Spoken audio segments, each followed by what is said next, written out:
la Trinité l'avait créé, l'aimait profondément, le chérissait et se réjouissait de sa création au point d'organiser une grande fête en son honneur.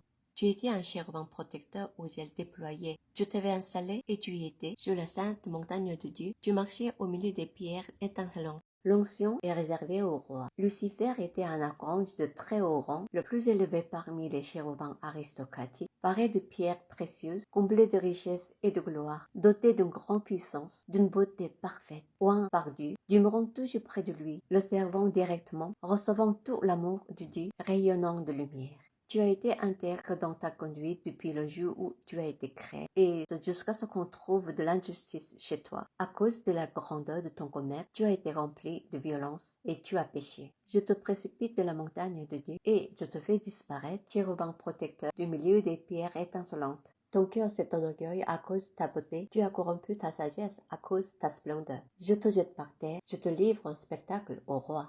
Lucifer, par sa beauté éblouissante et sa sagesse suprême, ayant reçu de Dieu les plus grands honneurs, les plus grandes richesses et l'onction de pouvoir, s'est élevé au-dessus de toute comparaison possible.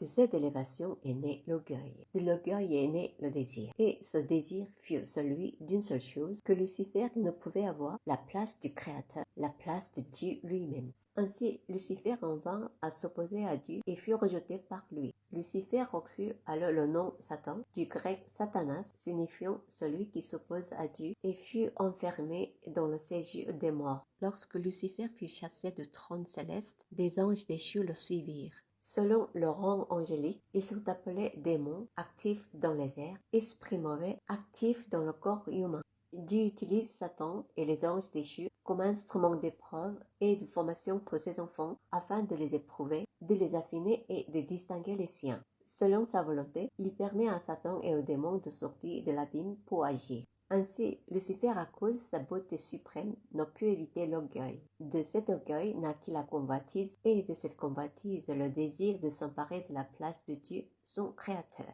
C'est à cause de cet orgueil incontrôlable qu'il fut chassé du trône divin, portant à jamais le nom infamant de Satan, l'adversaire de Dieu.